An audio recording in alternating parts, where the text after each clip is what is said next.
September 14th, 2024. The Alaskan wilderness, approximately 60 miles west of Fairbanks. A drone hummed through the crisp autumn air, its camera capturing sweeping shots of dense boreal forest, spruce and birch trees stretching endlessly in every direction, their leaves showing the first hints of fall color. Marcus Chen, 31 years old and an experienced drone operator, was controlling the aircraft from a clearing where his team had set up base camp. They were filming a documentary about historical homesteading in Alaska's interior, and Marcus had been tasked with capturing aerial footage of the vast wilderness that 19th and 20th century settlers had attempted to tame. Getting some beautiful shots of the forest canopy, Marcus called out to Jake Sullivan, the documentary's director and producer. The autumn colors are really starting to show. Jake, 42 years old and a veteran of outdoor documentary filmmaking, nodded without looking up from the monitor where he was reviewing footage from earlier in the day. The team had been in Alaska for 2 weeks, interviewing descendants of homesteaders and visiting abandoned settlements that had been documented in historical records. But what Marcus saw on his screen in the next moment would change the direction of their entire project. "Jake," Marcus said, his voice suddenly different. "There's something here, structures, and they're not on any of our maps." Jake immediately moved to look at Marcus's screen. Through the drone's camera, he could see what Marcus had spotted. Geometric shapes breaking through the forest canopy, clearly man-made structures partially hidden by decades of tree growth. "How far from our position?" Jake asked. "Maybe half a mile northeast. Should I get closer?" "Definitely." The drone descended, weaving between trees, and as it got lower, more details became visible. There were 3 log cabins of varying sizes, arranged in a rough triangle around a small clearing. A smaller structure that looked like a storage shed or barn. What appeared to be a well with a wooden frame partially collapsed around it. All of it was in obvious decay. Roofs sagging or partially caved in, logs dark with age and moisture, vegetation growing up through what had once been cleared ground. "Nobody's been here in a long time," Marcus observed. "But it's not on any historical records we have," Jake said. "We mapped every known homestead site in this region for the project. This isn't on the list." The team made the decision to hike to the location immediately. What they found when they pushed through the dense undergrowth and emerged into the overgrown clearing would prove to be one of the most haunting discoveries in Alaska's history of unsolved mysteries. The 3 cabins stood like ghosts from another era, their logs weathered to a dark gray, moss growing thick on the north-facing walls. The largest cabin, perhaps 20 by 30 feet, had most of its roof, intact though sagging dangerously. The other 2 were smaller, one clearly having been a residence and the other possibly a workshop or storage building. Jake approached the largest cabin carefully, testing the wooden steps leading up to the door. They held his weight, though they creaked ominously. The door itself hung partially open, one leather hinge having rotted away. Inside, Jake stopped breathing for a moment. The cabin's interior was dim, light filtering through dirty windows and gaps in the roof. But what he saw made his skin prickle with an uncomfortable sensation. The space had clearly been a kitchen and living area, and it looked as if the occupants had simply walked away in the middle of their daily lives.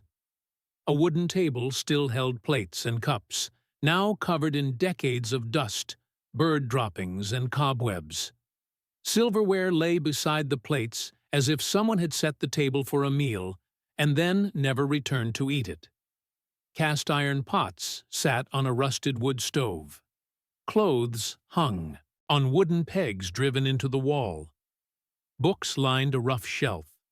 An old Bible lay open on a smaller table near what had been a sitting area. "This is incredible," breathed Sarah Kim, the documentary's research specialist who'd followed Jake inside. "It's like a time capsule." They moved carefully to the second cabin. This one had been a family residence, with 2 rooms divided by a partial wall. In the first room were children's belongings, a wooden rocking horse, now gray with age and water, damage, rag dolls lying on the floor, wooden blocks scattered about, small clothes hanging from pegs, sizes suggesting young children. The second room contained a larger bed, its mattress long since rotted away, but the wooden frame intact. More clothes hung here. And on a shelf were photographs in simple wooden frames. Sarah carefully lifted one of the frames and brushed away the dust. The glass was intact, and beneath it was a black and white photograph of a family. A man and woman in their 30s or 40s, and 2 young girls, all smiling at the camera. They stood in front of one of these very cabins in what appeared to be summer, the forest green and lush behind them. "Jake," Sarah said quietly, "I think we need to call the authorities. This isn't just an abandoned homestead. Something happened here." Jake nodded. The feeling that had been growing in his chest since entering the first cabin was now impossible to ignore. They'd stumbled onto the scene of something tragic, something that had been hidden by the Alaskan wilderness for decades. Before we continue, make sure you're subscribed to this channel and hit that notification bell. What Jake Sullivan's team discovered in those abandoned cabins would lead to the reopening of a missing persons case that had gone cold 58 years earlier. A case involving a family of 4 who'd come to Alaska seeking a simpler life and had instead vanished without a trace, leaving behind only their possessions and a series of increasingly disturbing diary entries that suggested they'd fled from something terrifying enough to make them abandon everything they'd need to survive an Alaskan winter. The Alaska State Troopers responded to Jake Sullivan's call within 4 hours, arriving by helicopter at the coordinates the documentary team provided. What followed was a week-long investigation that would ultimately identify the homestead and reconstruct, as much as possible, the lives of the people who'd once called this remote wilderness home. The key to identification came from documents preserved in a metal box in the largest cabin, papers that had been protected from moisture and decay, land claim documents, letters, and a leather-bound diary. The homestead had been claimed in May 1963 by Thomas Daniel Whitaker, age 38 at the time, and his wife Margaret Ann Whitaker, age 35. They'd filed their claim under the Homestead Act, which was still active in Alaska until 1986, decades after it had ended in the contiguous United States. The Whitakers had 2 daughters, Sarah, born in 1954, who would have been 12 years old in 1966 when the family disappeared, and Emma, born in 1957, who would have been 9. According to the documents and letters found in the cabin, the Whitaker family had lived in Seattle, Washington, before coming to Alaska. Thomas had worked as a civil engineer for a construction company. Margaret had been an elementary school teacher. By all accounts, they'd had a comfortable middle-class life in a growing city. But in the early 1960s, influenced by a growing back-to-the-land movement that would become more prominent later in the decade, Thomas and Margaret had decided they wanted something different for their family.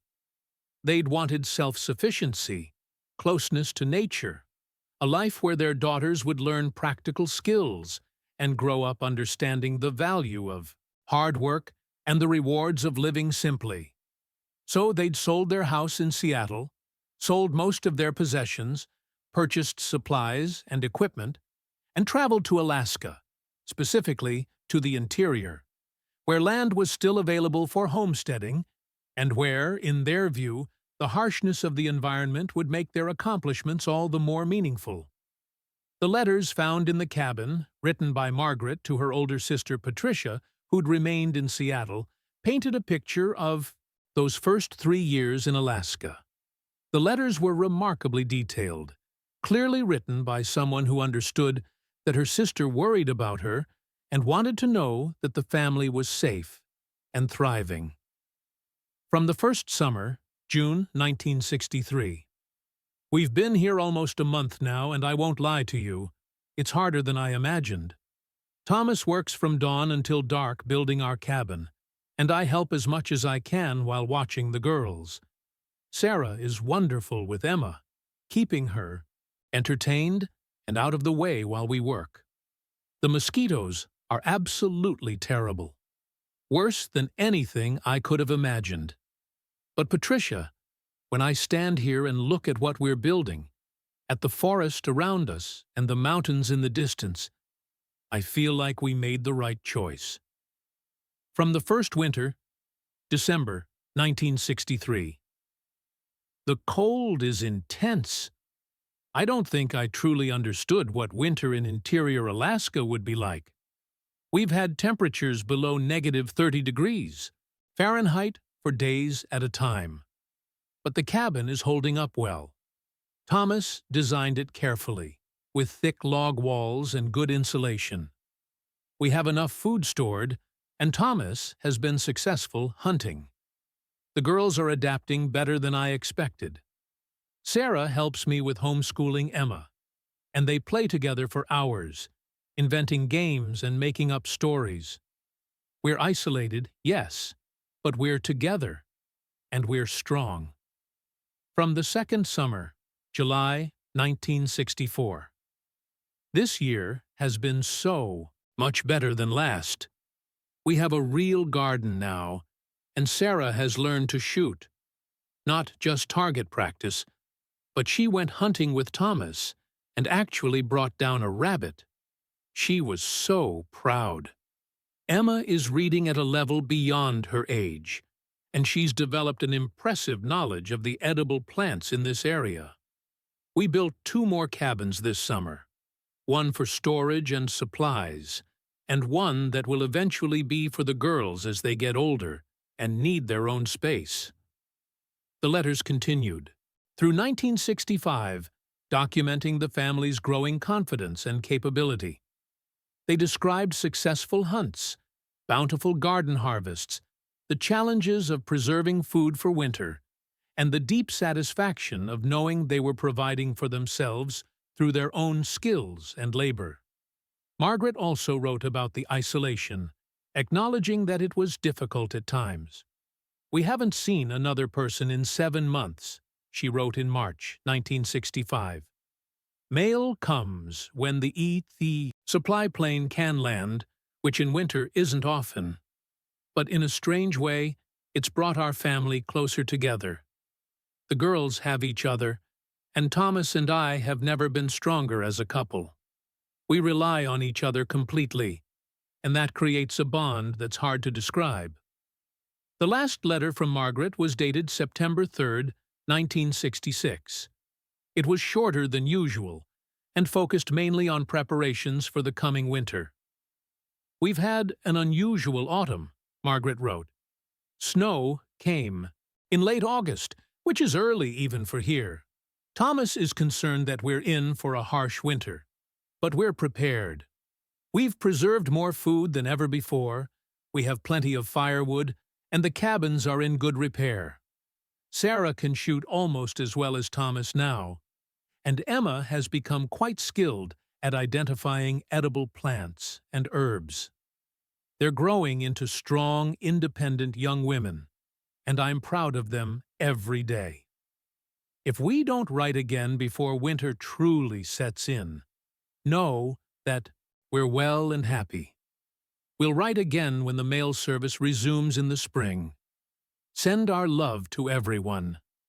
Love, Margaret." But spring 1967 came, and no letter from Margaret arrived. Her sister Patricia, who'd been writing regularly to the Whitakers, began to worry when her own letters went unanswered. By June 1967, Patricia had convinced her husband William Patterson to travel to Alaska to check on Margaret and her family. William made the trip, but his efforts to locate the homestead were unsuccessful. In 1967, GPS didn't exist, and the Whitakers had never provided precise coordinates for their location. The land claim documents gave general information, township and range numbers that described a large area, but finding a specific homestead in that vast wilderness without more detailed directions proved impossible. William reported the family missing to the Alaska State Troopers in June 1967. A search was conducted, limited by the technology and resources of the era. Aircraft flew over the general area where the homestead was believed to be, looking for signs of the cabins or clearing, but the dense forest canopy made spotting structures from the air nearly impossible. The case eventually went cold, officially unsolved. Patricia Patterson, Margaret's sister, lived until 2003, dying at age 79 without ever learning what had happened to her sister and niece. William had died in 1998. Other relatives had searched periodically over the years, but the homestead's location remained unknown. Until September 2024, when a drone operated by a documentary filmmaker had spotted structures that weren't on any modern map, and a team of researchers had pushed through the undergrowth to find 3 cabins that had been standing empty for 58 years, holding the possessions and secrets of the family who'd disappeared without explanation. Tari, understand what happened to the Whitaker family in September 1966. It's important to understand who they were and what their life in the Alaskan wilderness had been like in the 3 years before they vanished. Thomas Whitaker had been born in 1925 in Portland, Oregon, the son of a logger and a schoolteacher. He'd served in the Navy during World War II, though he'd been too young to see combat before the war ended. After the war, he'd used the GI Bill to attend the IBD Potter, University of Washington, studying civil engineering. He'd been a good student, practical and detail-oriented, with a particular interest in structural design.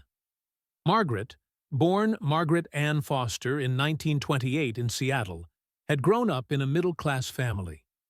Her father had worked for a shipping company, and her mother had been a homemaker. Margaret had always loved teaching and had known from a young age that she wanted to work with children. She'd attended Washington State College, for women, now Washington State University, and had become an elementary school teacher in Seattle's public school system. Thomas and Margaret had met at a church social in 1951. They'd married in 1953. Sarah had been born a year later, and Emma 3 years after that. For almost a decade, they'd lived what appeared to be a perfectly normal suburban American life in Seattle. But Thomas had never been entirely satisfied with that life. He'd grown up in rural Oregon, had spent his childhood in forests and mountains, and city living had always felt constraining to him. Margaret, who'd grown up in Seattle, had initially been less enthusiastic about leaving, but as she'd watched her daughters growing up in an increasingly crowded city, spending most of their time indoors or in structured activities, she'd begun to share Thomas's vision of a different kind of life. The homesteading opportunity in Alaska had seemed like the answer. Land was still available to those willing to work it. The challenges would be significant, but Thomas's engineering background and Margaret's organizational skills made them more qualified than many who'd attempted similar ventures. They'd spent a year preparing, reading everything they could about homesteading, about Alaska, about survival skills and self-sufficiency. Thomas had taken a leave of absence from his job to attend a wilderness survival course. Margaret had learned food preservation techniques and basic medical care. They'd purchased supplies carefully: tools, seeds, ammunition, books on building and farming, warm clothing, and medical supplies. In May 1963, They'd loaded everything they owned into a truck and trailer and driven north through British Columbia and the Yukon Territory, finally reaching Fairbanks. From there, they'd hired a bush pilot to fly them and their supplies to a remote area where unclaimed land was still available. The pilot had made multiple trips and had left, the family with a promise to check on them at the end of summer and to provide mail service when possible. The first summer had been brutal. Building a log cabin without power tools, working 16-hour days, dealing with mosquitoes so thick they were like a cloud, learning to hunt and fish successfully enough to supplement their stored supplies. All of it had tested the family in ways they hadn't fully anticipated. But they'd succeeded. By the time winter set in, they'd had a cabin that was small but solid, with a wood stove for heat and cooking, elevated beds to keep them off the cold floor, and adequate storage for their supplies. They'd preserved berries and edible plants Margaret had learned to identify. Thomas had hunted successfully, and they'd smoked and dried meat. They'd had enough firewood to last the winter. That first winter had been a test of their commitment.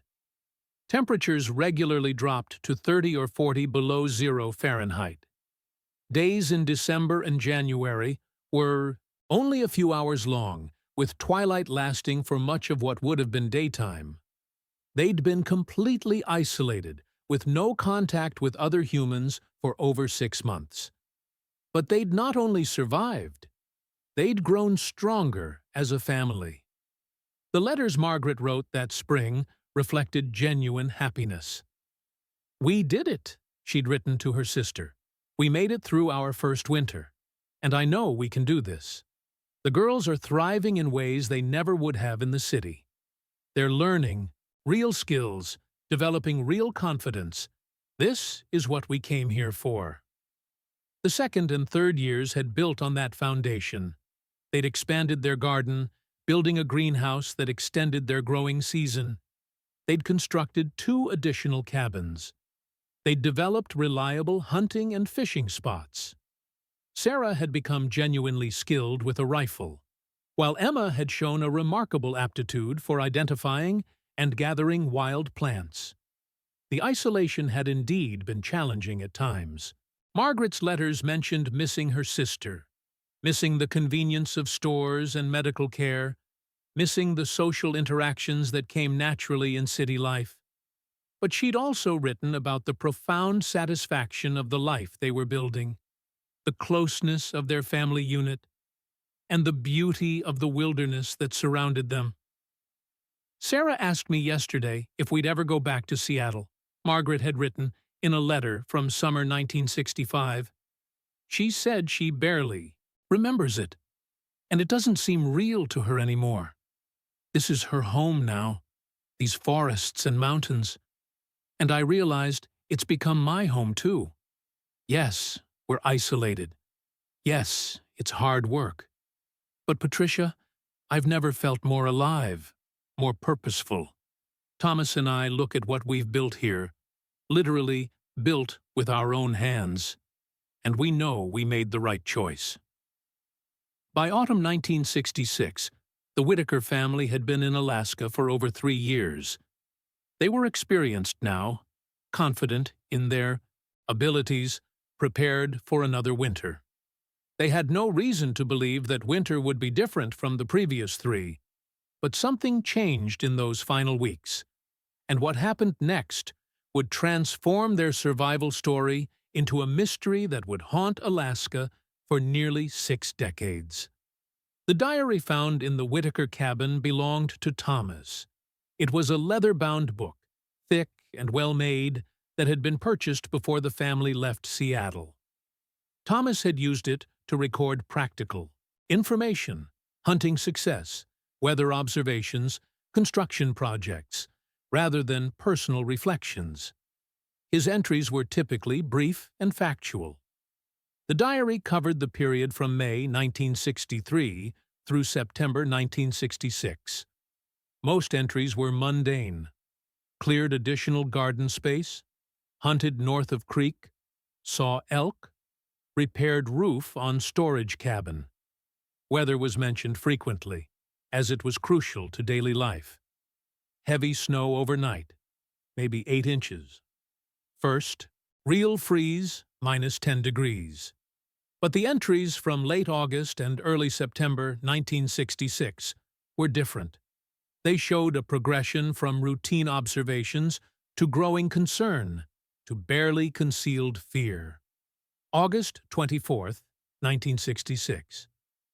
Margaret says she heard something moving around the cabins last night. I was sleeping and didn't hear it. Probably just a bear or moose. We'll keep watch tonight. August the 26th. Heard it myself tonight. Definitely something moving. Around the clearing. Too deliberate to be just an animal browsing. Went outside with rifle and lantern, but saw nothing. Tracks in morning showed something heavy, but prints unclear. August 28th. Third night of disturbances. Margaret is worried, and I can't say I blame her. Whatever is out there keeps coming closer to the cabins. Tonight, it was right outside our door. I went out with rifle and shouted, fired shot in air. It moved away, but didn't leave area. I can hear it circling, clearing as I write this. Keeping rifle loaded beside bed. August 30th. No disturbance last night. Maybe whatever it was has moved on. Or maybe it's just watching from farther away. Can't shake feeling of being observed. Sarah noticed it too. Asked me this morning why the forest feels different. She's perceptive. Didn't want to alarm her, but told her to stay close to cabins. September 1st. They came back last night. Not just one, but several. Sounds of movement all around the clearing. Margaret woke me, and we both heard them, crashing through underbrush, circling us. Voices? No, not voices exactly, but sounds that weren't quite animal. Fired rifle twice to scare them away. Sarah and Emma both woke up frightened. Emma had nightmares, woke crying. Sarah tried to be brave, but I saw fear in her eyes. What is out there? September 2nd. Another night. They came closer this time, right up to the walls. I could hear breathing on the other side of the logs. Heavy breathing, like large animals, but also something else. Intelligence behind it. They tested the door. I held rifle ready, told Margaret to get girls into corner. We waited until dawn. In morning light found marks on door and windows where something had pushed against them. Tracks everywhere, but still unclear what made them. September 3rd. Daylight now feels like relief, but night comes too soon. Emma won't stop crying. Sarah is trying to be strong, but she's scared. Margaret is holding up, but I can see strain in her eyes. We can't keep living like this. Whatever is out there has learned we're here, knows we're vulnerable. It's studying us, testing us. I think it's waiting for something. September 5th, the final entry, was longer than the others, and written in hand that showed signs of stress. The letters were less neat, the lines less straight. Made decision. Cannot risk family to whatever is out there. We've discussed it. Margaret and I talked after girls went to sleep. We'll leave at dawn, tomorrow. Head south toward where Bush Pilot usually lands. Maybe 60 miles, but we can make it if we move fast and don't stop. Take only what we can carry. We'll come back later with help if needed, or we'll abandon homestead entirely if necessary. No shame in that when family is at risk. Whatever is watching us has become more aggressive. Last night they were on the roof. I could hear them moving up there, could hear the wood creaking. They know where we are, know we're trapped. We have to move, while we still can. Tomorrow at dawn. God protect us. Decided tomorrow at dawn we leave. Margaret agrees it's only way. And then, nothing. No more entries. Just blank pages stretching to the end of the diary. September 6th, 1966, the day after that final entry. A severe autumn storm hit interior Alaska. Weather records preserved in archives showed that a system had moved in unexpectedly from the Bering Sea, bringing heavy snow and dangerously cold temperatures to the Fairbanks region and surrounding wilderness. The storm lasted 3 days, with near-zero visibility, temperatures dropping to 10 below zero Fahrenheit, and strong winds creating wind chill factors of 30 to 40 below. If the Whitaker family left their homestead on the morning of September 6th, as Thomas's diary suggested they planned to do, they would have walked directly into one of the worst early-season storms in decades of Alaska weather records. And they would have left behind everything they needed to survive it. When spring came to interior Alaska in 1967, Patricia Patterson in Seattle had been waiting 5 months for a letter from her sister. Margaret had written regularly. Sometimes the letters came in bunches, as mail service to the remote homestead was sporadic, but there had been nothing since that September 3rd letter mentioning preparations for winter. By May, Patricia had been worried enough to contact the bush pilot service that had been providing mail delivery to the Whitakers. The pilot who'd serviced that route confirmed that he'd attempted a mail drop in late October 1966, but had seen no one at the homestead and had assumed the family was out hunting or gathering. He'd left the mail, including several letters from Patricia, at the usual drop point. In April 1967, when weather permitted, the pilot had returned to the area and found the October mail still there, untouched. That was unusual enough that he'd landed and checked the homestead more closely. The cabins had been closed up but showed no signs of occupancy. He'd assumed the family had decided to winter in Fairbanks or had left the homestead entirely, which sometimes happened when people discovered homesteading was too difficult. When Patricia learned this, she'd immediately begun trying to track down her sister. She'd called every hospital, police department, and social service office in Fairbanks and Anchorage. She'd contacted the Alaska State Troopers. She'd spoken with anyone who might have information about families who'd come out of the wilderness. Nothing. No one had seen or heard from the Whitakers. They hadn't appeared in Fairbanks. They hadn't contacted any authorities. They'd simply vanished. Patricia's husband, William Patterson, had taken time off from his job at Boeing and traveled to Alaska in June 1967. He'd been determined to find his sister-in-law and her family. He'd hired a bush pilot to fly him over the general area where the homestead was supposed to be, but the vastness of the wilderness and the density of the forest canopy made spotting individual structures nearly impossible from the air. Without GPS coordinates, which didn't exist for civilian use in 1967, and with only the general township and range information from the land claim documents, William had essentially been trying to find a few log cabins hidden in hundreds of square miles of dense boreal forest. He'd spent 3 weeks in Alaska, flying multiple search patterns, hiking into areas that seemed promising, talking to anyone who might have information. He'd filed a missing persons report with the Alaska State Troopers. A limited search had been conducted, but resources were constrained, and the search area was enormous. The official theory at the time had been that the family might have left the homestead voluntarily and either suffered an accident in the wilderness or had chosen to disappear for some reason. The latter seemed unlikely given everything William had told authorities about Margaret and Thomas, but without any evidence of foul play, and with the possibility that the family had simply decided homesteading was too difficult, the case hadn't received the resources William felt it deserved. They treat it like my sister and her family just decided to walk away from their lives, William had told a newspaper reporter in Fairbanks in July 1967. But anyone who knew, Margaret would know she'd never do that. She'd never disappear without contacting her family.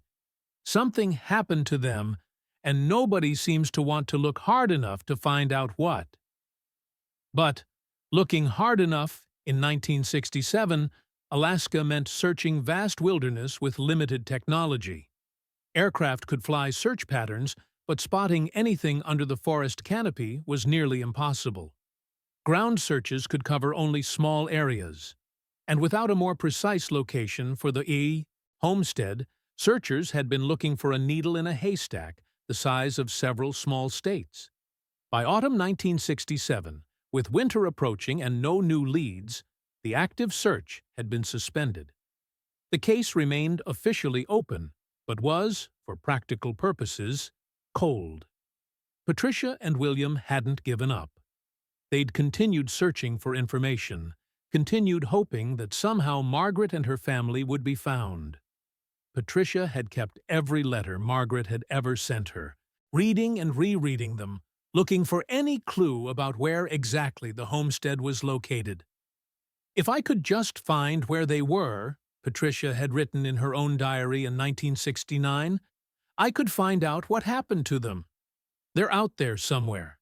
Margaret and Thomas and the girls, they're out there, and nobody's looking for them anymore." William Patterson died in 1998 from a heart attack, never learning what had happened to his sister-in-law's family.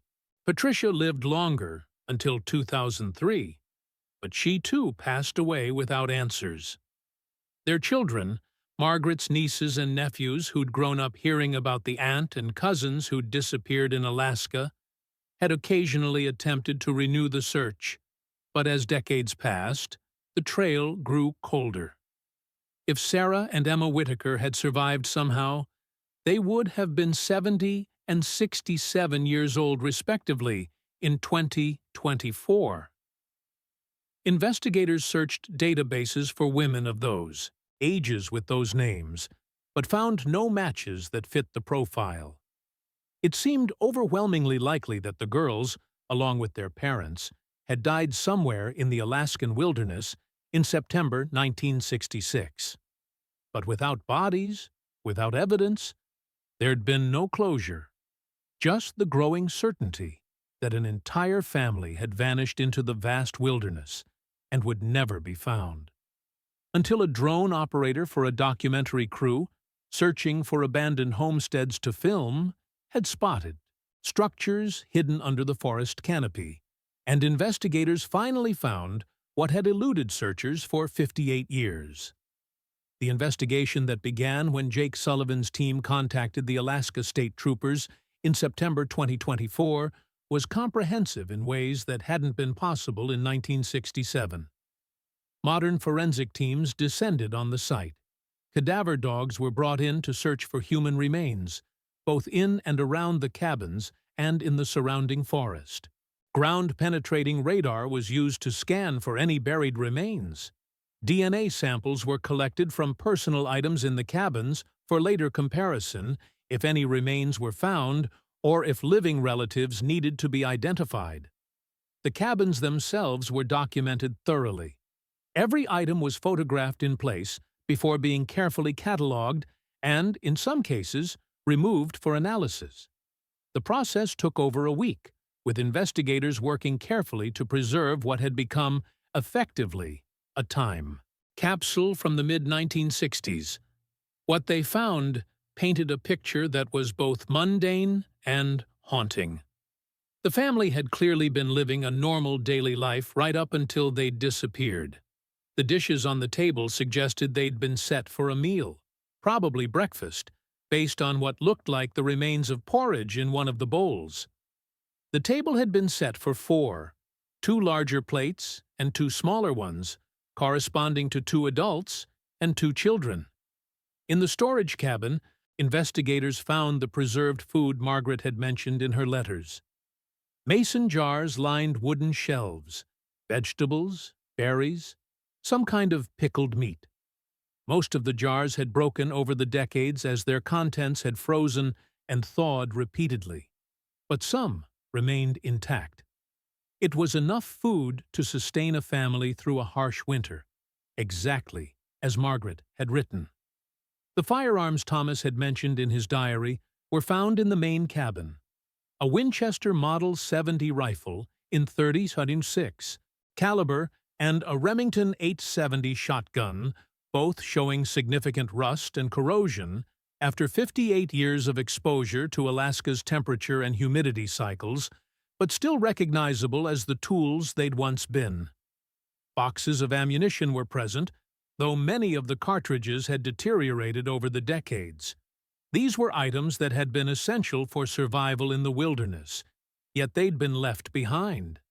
Similarly, the family's winter clothing was found hanging on pegs or stored in wooden chests. Heavy parkas lined with wool, mittens, fur-lined boots, thick wool socks. In interior, Alaska in autumn, leaving without adequate cold weather gear was potentially fatal, especially for children. The family's personal documents were preserved in a metal box that had protected them from moisture. The homestead claim papers, Thomas's engineering certifications, Margaret's teaching credentials, the girls' birth certificates, and the letters Margaret had written but apparently never sent, probably waiting for the mail service to return in spring. And then there was the diary, with its increasingly disturbing final entries about something approaching the homestead, something that had terrified the family enough to make them decide to flee at dawn. But flee to where? And from what? The forensic investigation found no evidence of human remains anywhere on the property or in the surrounding area that was searched. No bones, no clothing fragments, nothing to suggest that the family had died near their homestead. Similarly, there was no evidence of violence at the site. No blood, no signs of struggle, no damage to the cabins that suggested an attack. Whatever had happened, it hadn't happened at the homestead itself. Weather records from September 1966, preserved in the National Weather Service archives, confirmed what the diary entry suggested. A severe autumn storm had moved into interior Alaska on September 6, 1966. The storm had been unusual for its timing and intensity, bringing heavy snow, high winds, and dangerous cold to an area that typically didn't see such severe conditions until later in autumn. Aircraft traffic records from Fairbanks, such as they existed from 1966, showed no flights in the area of the homestead for the period from early September through late October. The bush pilot who serviced the area had attempted mail delivery in late October, but had seen no one at the homestead. The timeline seemed to support a tragic scenario. The Whitaker family, frightened by whatever they'd been hearing and seeing in the forest, had decided to leave their homestead. They'd left at dawn on September 6th, as Thomas's diary indicated they planned to do. They'd walked into a severe snowstorm that struck that same day. Without adequate supplies, without their firearms, caught in a storm that created near-zero visibility and life-threatening cold, they'd almost certainly perished in the wilderness. But if that was what had happened, where were their remains? Even in the harsh Alaskan wilderness, bodies, or at least skeletal remains, should have been discoverable, especially with modern search techniques. 4 people, 2 adults and 2 children, should have left some trace.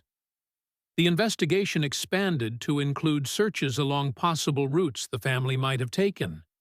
If they'd been heading south toward where the bush pilot typically landed, they would have followed certain natural paths, ridgelines, creek beds, areas with less dense forest.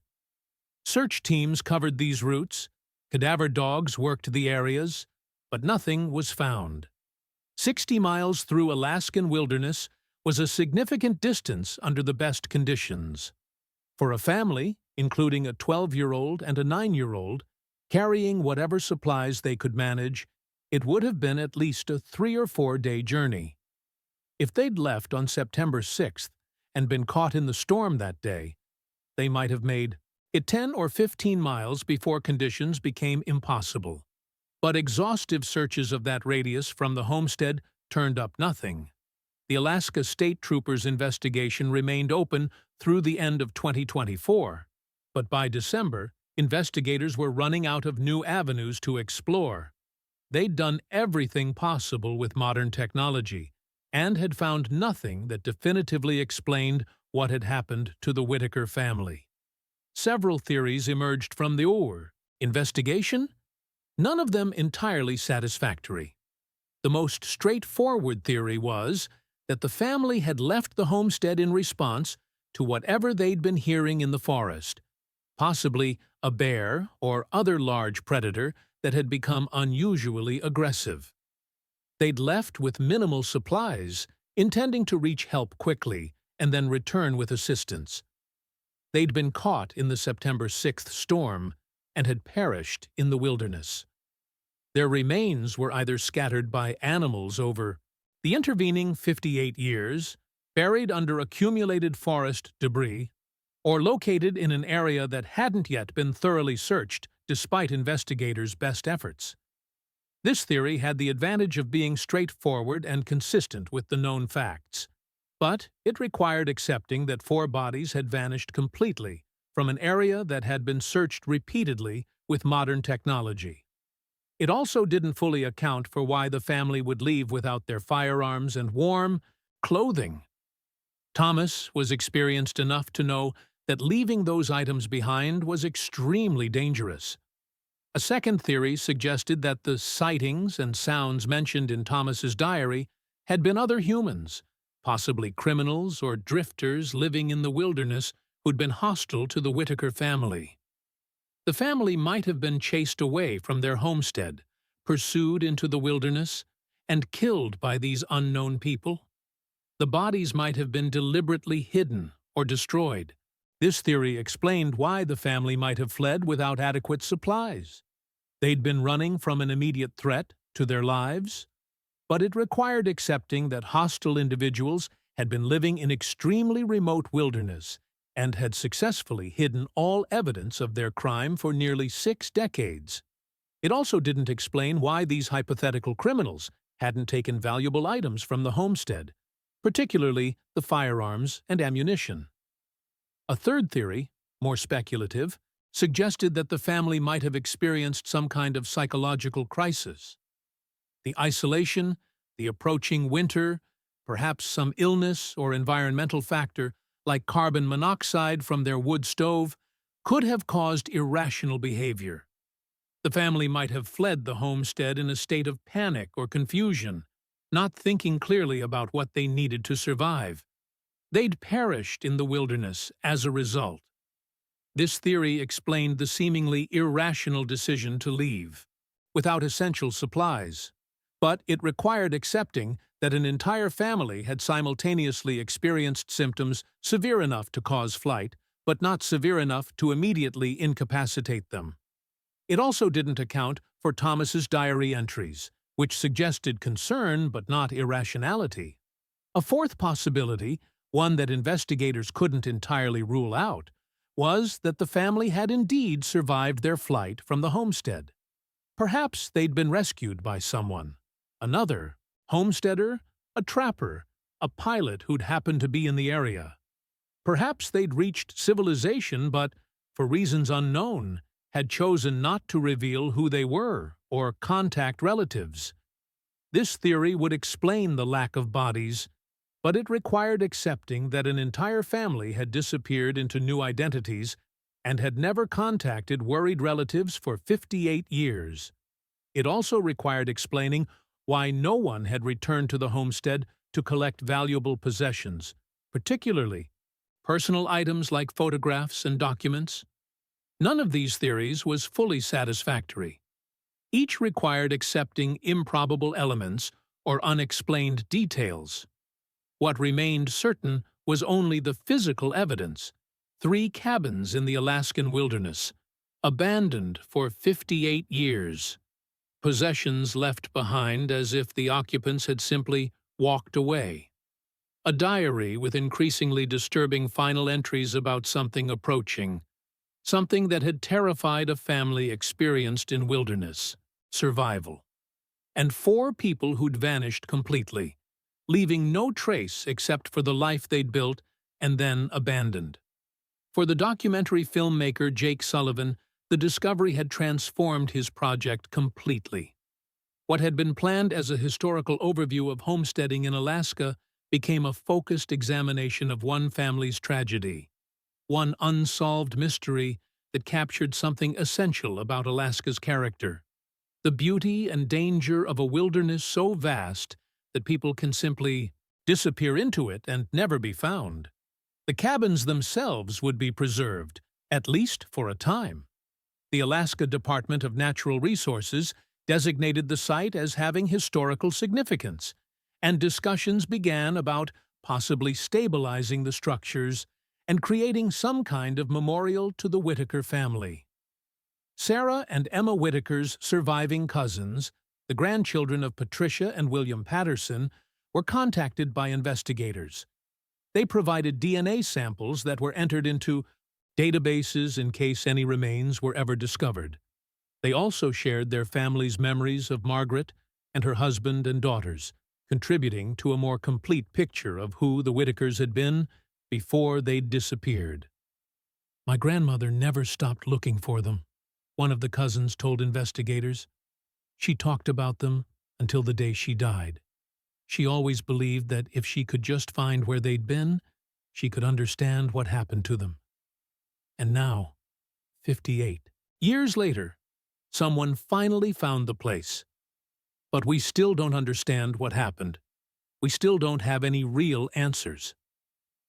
Jake Sullivan's documentary, when it was completed in 2025, focused less on theories about what had happened and more on the human story of a family seeking a different kind of life, the challenges they'd faced and overcome, and the mystery of their disappearance.